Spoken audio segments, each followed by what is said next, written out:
welcome all of you here for this, I hope, very interesting conference. I will speak in Greek, but for the introduction. Ευχαριστούμε πολύ που είσαστε όλοι εδώ σήμερα για μια ενδιαφέρουσα ημερίδα για νησιωτικές και ορεινές περιοχές. Μεταξύ των συμμετεχόντων εδώ στο χώρο αυτό είναι και μια αντιπροσωπεία από την Ελλάδα, ανθρώπων που ζουν και δουλεύουν για τις νησιωτικές και ορεινές περιοχές. Θα έχουμε ένα ενδιαφέρον πάνελ ανθρώπων που εργάζονται ενεργά για τα θέματα των ορεινών και νησιωτικών περιοχών από διαφορετικές οπτικές, αλλά θα δείτε ότι νομίζω συγκλίνουν. Οι νησιωτικές και ορεινές περιοχές, ειδικά οι μικρές νησιωτικές περιοχές και οι ορεινές περιοχές, παρότι μοιάζουν διαφορετικές από άψεις χαρακτηριστικών, έχουν σίγουρα και πολλά κοινά χαρακτηριστικά.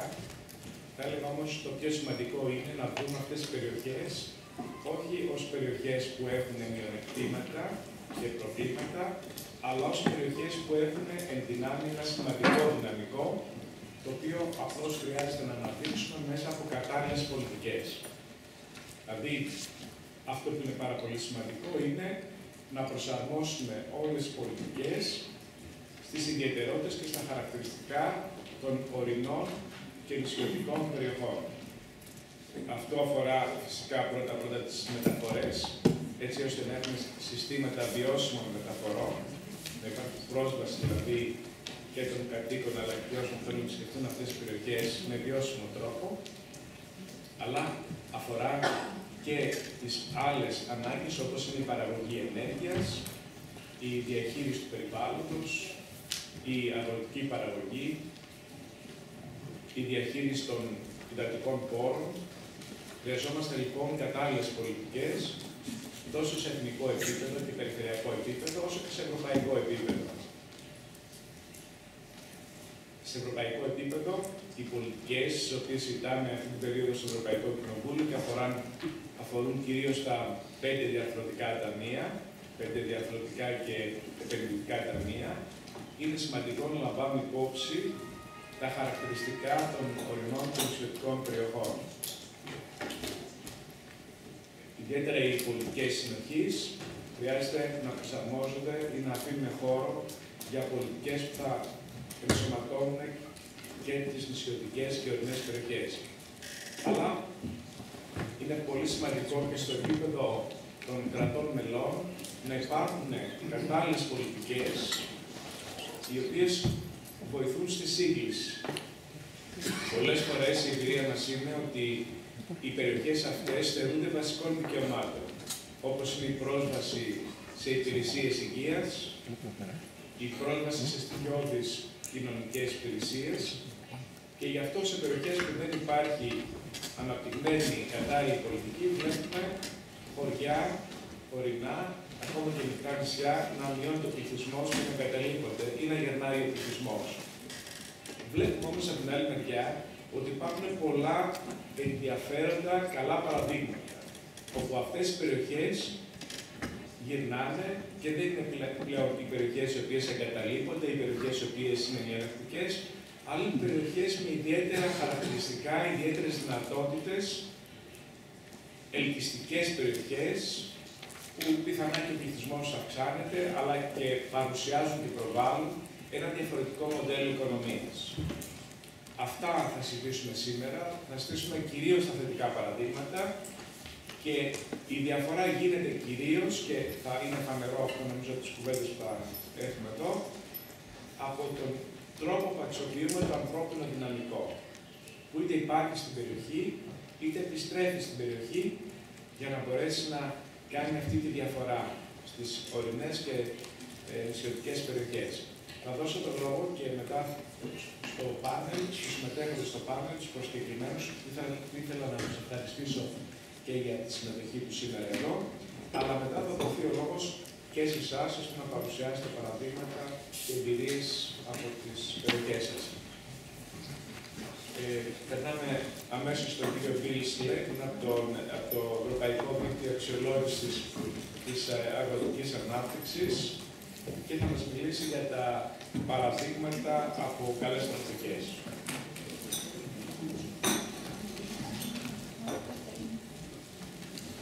Thank you very much, Chairman, and welcome to all of you here as well. I want to talk from the perspective of somebody who has lived half their life in Scotland, an area that has a lot of mountains and a lot of islands, and somebody who's had really a lifelong involvement in that area. My PhD was actually based on looking at agricultural change on the island of Scotland.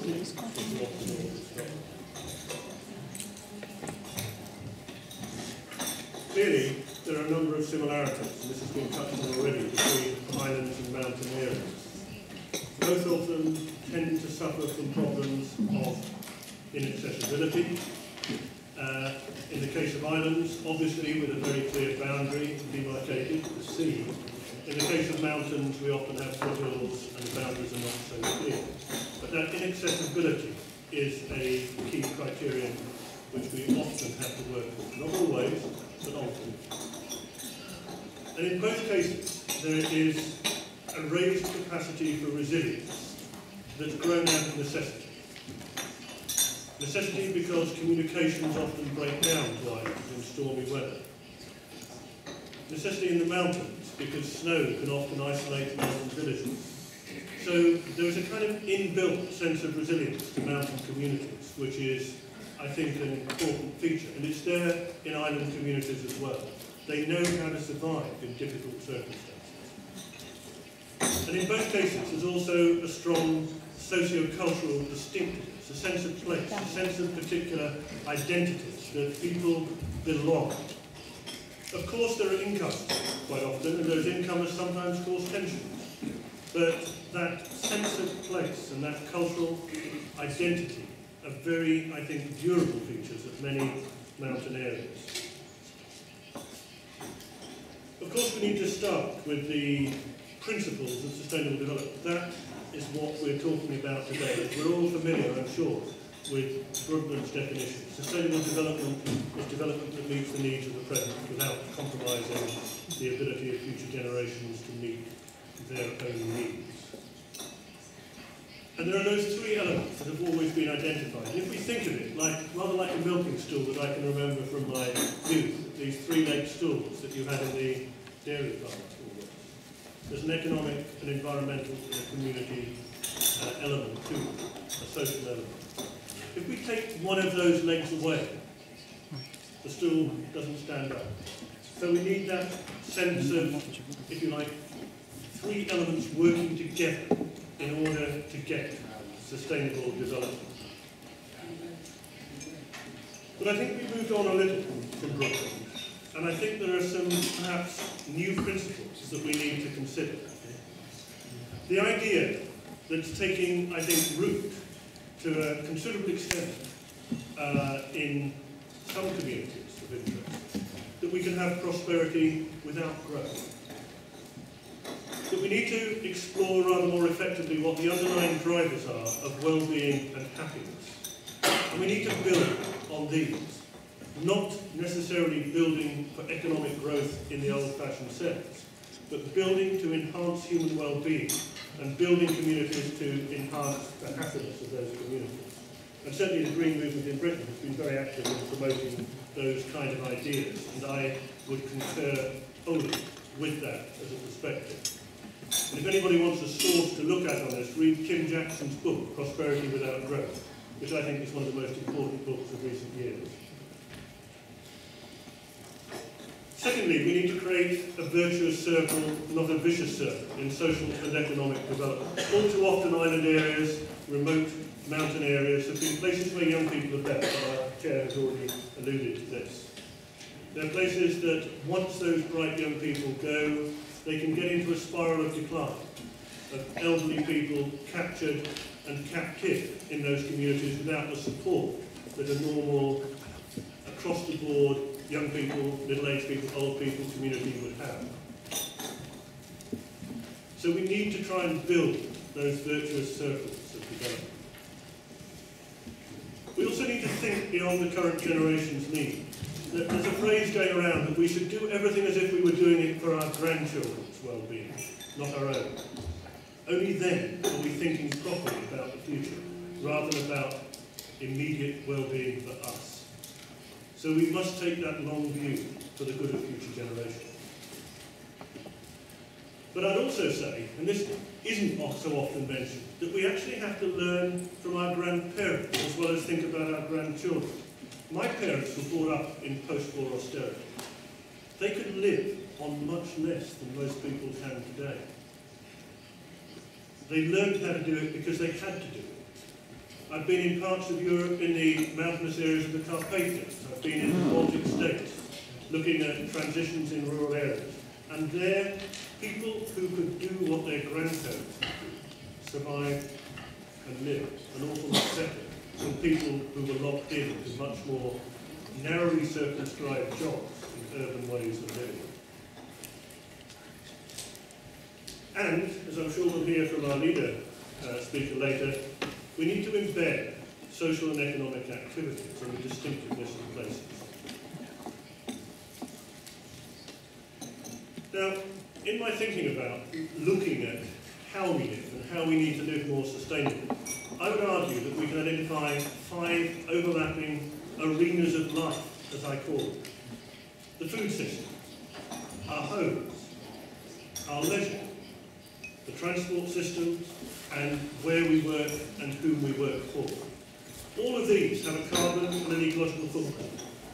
We need to bear that in mind, and they're connected. These arenas of life may or may not overlap. If we produce a significant proportion of our own food around our own home, if we work on a small farm, those first 3 all sit together. And if we spend much of our leisure time in the communities in which we live or close by, that overlaps too. We don't actually need transport to the same extent. But depending on how we live, we place differential demands on the energy system, actually, and on matter more widely, depending on the technologies and levels of use and levels of affluence that we have. Each of these arenas of life produces that ecological footprint that can be large or small. And at the moment, globally, it's far too large, and in Western Europe, it's far, far too large. We are, as they say, living on the means, on the outputs of 3 planets, when we've got to learn to live with 1. So how we live and how we behave shapes the impacts on sustainability and resilience. But we need to move from principles to practice. But the practice is only good if it's underpinned by sound principles. And practice is often about place-specific implementation, drawing on local skills and local resources. At a strategic level, it's often about multi-sectorial, place-based territorial development. It's a bit of a mouthful, but we're not talking here about commodity production. We're not talking from mountain areas and island areas about bulk commodities. We're talking about niche products quite often, speciality products, and building an identity and sales around these. We also have to recognise that markets don't work perfectly. We've seen plenty of that, and perhaps Greeks more often than men. But there's market failure in many respects, and we cannot rely on markets alone. We must have interventions that actually deliver the public goods and rewards for public goods to those that provide it, but also tax the public balance. We need to do this consensually. We can't do it through top-down directives. It has to be done through partnership. And again, leader often acts as an exemplar of how that can be done. And we must be sensitive to social and environmental justice.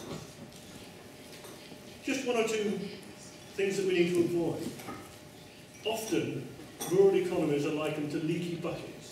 We can pour a lot of resources in, but unfortunately, and this is a New Economics Foundation's idea, the resources all too often leach rapidly out. We have to try and avoid that. We don't want economies where we have externally owned enterprise that brings in a development and then leaches out all the money immediately, making minimal use of local firms, local labourers, local suppliers. We don't want to build economies like that. All too often, and I've seen it particularly with renewable energy in Scotland, that's exactly what happens. We don't want a new form of colonialism on our islands and in our mountain areas.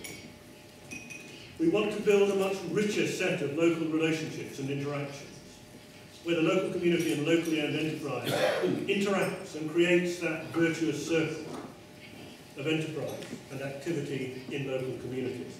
And yes, we need something to explore. For Greek islands, it may be tourism. For Orkney, it may be beef or wind. But we must have something that we can sell to a market beyond. We want to establish that virtuous circle.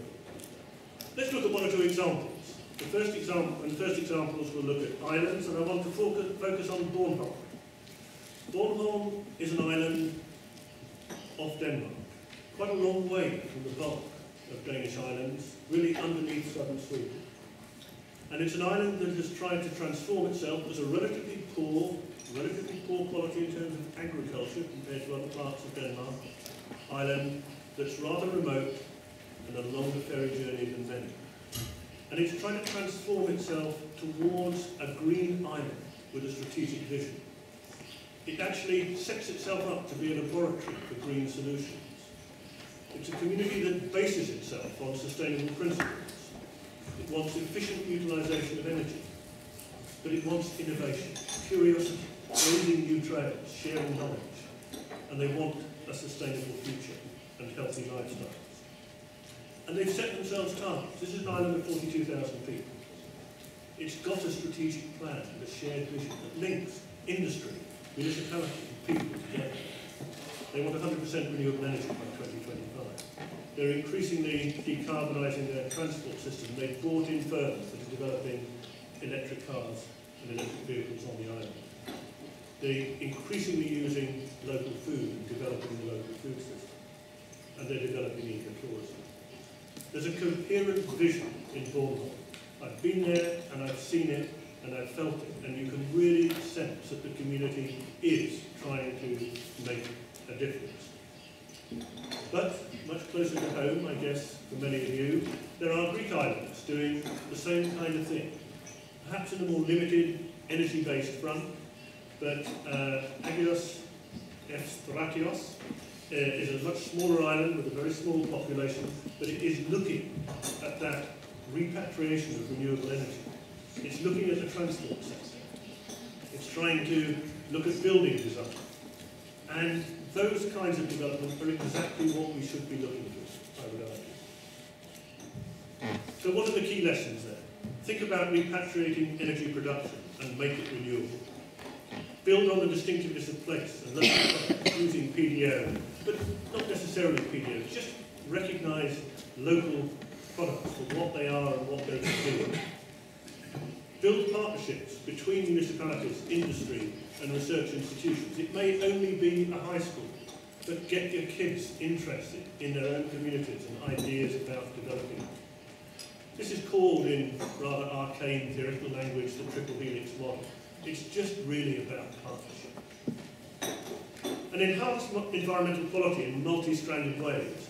Think about enhancing water quality, reducing diffuse pollution, minimise waste and recycle, protect forests, particularly in the southern islands of the Mediterranean, against fires, retain and rebuild and reinforce cultural landscapes, which are often, saw in Cyprus last year, terraces falling into ruin, beautiful villages in the mountains declining. That needs to be averted with a dual purpose. But I'd also say, beware the zero-sum game. There are only so many tourism dollars. If everybody in every mountain or every island community goes into tourism, it may not work for all, because there's only so many tourists going around. Let's quickly look at some mountain examples now.